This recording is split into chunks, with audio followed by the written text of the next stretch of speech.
राजकुमारी मंदाकिनी अपने पिता की इकलौती संतान थी। वो इतनी सुंदर थी कि उसकी सुंदरता के चर्चे अन्य राज्यों में भी थे।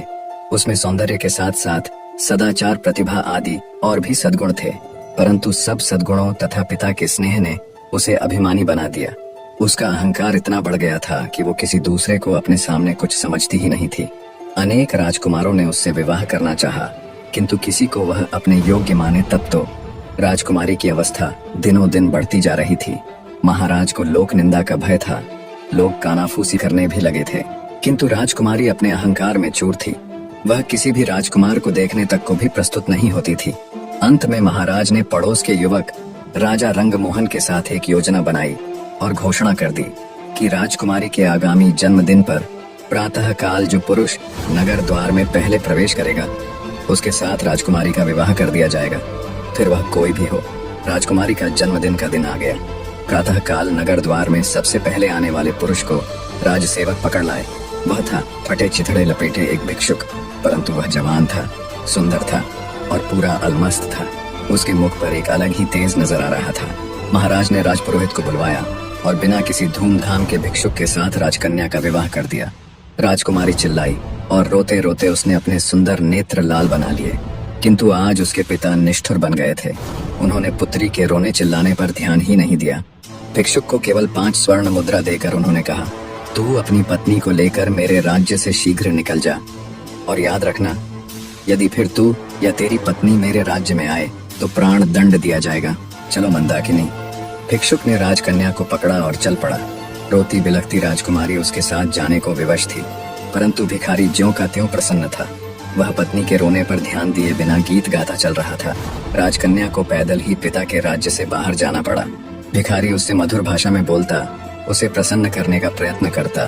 पर्याप्त दूर जाने पर जंगल में नदी किनारे एक फूस की झोपड़ी में दोनों पहुंचे।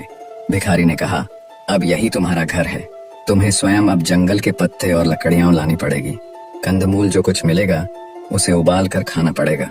पास के गांव में लकड़ियां बेचने जाना होगा। मैं भी जितना बन सकेगा तुम्हारी सहायता करूंगा। राजकन्या के लिए यह जीवन बहुत दुखद था, किंतु विवशता सब करा लेती है। उसे एक ही सुख था कि भिखारी उसके साथ बहुत प्रेमपूर्ण व्यवहार करता था। कुछ दिन ऐसे ही बीत गए। फिर एक दिन भिखारी ने झोंपड़ी छोड़ दी और मंदाकिनी को लेकर वह एक गांव में आया। वहां वे दोनों एक खंडहर जैसे घर में रहने लगे। भिखारी कहीं से कुछ पैसे ले आया और उससे उसने मिट्टी के बर्तन खरीदे। पत्नी से कहा, इन बर्तनों को बाजार में ले जाकर बेच आओ। किसी समय जो राजकन्या थी उसके लिए सिर पर बर्तन उठाकर बाजार में जाना बड़ा कठिन काम था, किंतु मरती क्या करती, उसे जाना पड़ा। भिखारी ने उसे स्पष्ट कह दिया कि यदि उसकी आज्ञा का पालन न करना हो तो वह मंदाकिनी को छोड़कर चला जाएगा। बेचारी मंदाकिनी बर्तन सिर पर उठाकर बाजार गई। उसे बर्तन बेचना तो आता नहीं था, दूसरों से नम्र व्यवहार करना भी नहीं आता था। बाजार में बर्तन रखकर वह उनके पास खड़ी रही, क्योंकि जमीन पर बैठना उसे बहुत बुरा लग रहा था। उसे कुछ ही देर वहां खड़े हुई थी कि एक घुड़सवार युवक बाजार में आया। उसने मंदाकिनी से बर्तनों के दाम पूछे। मंदाकिनी ने रूखे स्वर में दाम बताए तो घुड़सवार लौट पड़ा।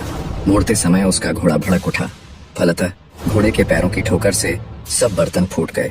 घुड़सवार बिना कोई ध्यान दिए वहां से चला गया। अब मंदाकिनी को काटो तो खून नहीं। बेचारी रोती हुई घर लौटी। भिखारी आते ही क्रोधित होगा, ये बात सोच सोच कर उसके प्राण सूखे जा रहे थे। भिखारी आया तो देखा रो रो कर मंदाकिनी की आंखें सूज गई थीं। वह कुछ नहीं बोला, परंतु दूसरे दिन कहा, मंदाकिनी तुम्हें कुछ नहीं आता। मिट्टी के सभी बर्तन टूट गए। अब हम दोनों का निर्वाह कैसे होगा? एक उपाय है, नगर में चलते हैं। सुना है राजा रंगमोहन बहुत दयालु है। उसकी पाकशाला में तुम्हें कोई नौकरी दिलवाने का प्रयत्न करूंगा। तुम्हें काम मिल जाए तो तुम्हारी ओर से निश्चिंत होकर मैं भी कहीं अच्छे पैसे वाला ढंग का काम ढूंढ लूंगा। कुछ धन एकत्र हो जाने पर कोई व्यापार कर लूंगा और तब तुम्हें भी अपने पास बुला लूंगा। राजा रंगमोहन का नाम सुनकर मंदाकिनी ने लंबी सांस ली। एक समय इस नरेश ने उससे विवाह करने का प्रस्ताव किया था। आज वह राजरानी होती, किंतु हाय रे ये घमंड। आज उसी राजभवन में वह दासी बनने जा रही है। जाने के अतिरिक्त कोई दूसरा रास्ता नहीं था। मंदाकिनी नगर में गई और राजा की पाकशाला में उसे नौकरी मिल गई। भिखारी उससे विदा होकर कहीं चला गया। मंदाकिनी का गर्व नष्ट हो गया था। उसका स्वभाव बदल गया था। अब वह अत्यंत विनम्र, परिश्रमी और सावधान सेविका बन गई थी। रसोई घर की अध्यक्षा रंभा कुमारी उसके कार्य से अत्यंत संतुष्ट थी। बसंत पंचमी आई। राजा रंगमोहन का जन्मदिन था। सभी सेवकों को इस दिन नरेश अपने हाथ से पुरस्कृत करते थे। दूसरी सेविकाओं के साथ मंदाकिनी को भी राजसभा में जाना पड़ा। जब सब सेवक पुरस्कृत हो चुके और सब सेविकाएं भी पुरस्कार पा चुकी, तब उसे पुकारा गया। वह हाथ जोड़े मस्तक झुकाए राज सिंहासन के सामने खड़ी हो गई। नरेश ने कहा, मंदाकिनी, मैं तुमसे प्रसन्न हूँ। तुम्हें तो मैं अपनी रानी बनाना चाहता हूँ। मंदाकिनी चौंक पड़ी।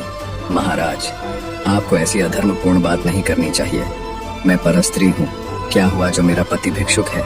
मेरा तो वही सर्वस्व है। उसे छोड़कर मैं दूसरे किसी की सोच भी नहीं सकती। वही मेरा स्वामी है। आपकी मुझ पर बहुत कृपा है, तो इतना अनुग्रह करें कि मेरे पति का पता लगवा कर उसे बुला दें। मैं पाकशाला में सेवा करके प्रसन्न हूँ। महाराज रंगमोहन चले गए और थोड़ी देर में वह भिखारी राजमहल से निकला।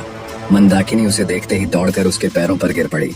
भिखारी मुस्कुराया और बोला, मंदाकिनी, मुझे ध्यान से देखो तो तुम्हें मुझ में और रंगमोहन में कुछ सादृश्य नहीं मिलता। भेद खुल चुका था। भिखारी के वेश में उसको ग्रहण करने वाले स्वयं राजा रंगमोहन ही थे और वह थी उनकी महारानी। राजा ने कहा, मंदाकिनी, क्षमा करना, तुम्हारे अभिमान की मुझे कोई दूसरी औषधि मिली ही नहीं, इसलिए तुम्हारे पिता के साथ मिलकर मुझे ये रास्ता अपनाना पड़ा। निष्कर्ष, जीवन में अभिमान और घमंड का कोई स्थान नहीं है। कठिन परिस्थितियां हमारे अहंकार को मिटाने और हमें विनम्र बनाने के लिए आती हैं। जीवन की सच्ची समझ कठिनाइयों से ही मिलती है और सच्चे प्रेम और समर्पण के बिना जीवन में वास्तविक खुशी और संतोष संभव नहीं है। इसके साथ ही कहानी यह भी बताती है कि परिस्थितियां चाहे जितनी भी कठिन क्यों न हो, सच्चा प्रेम, सहनशीलता और विवेक ही जीवन को सही दिशा में आगे बढ़ाते हैं।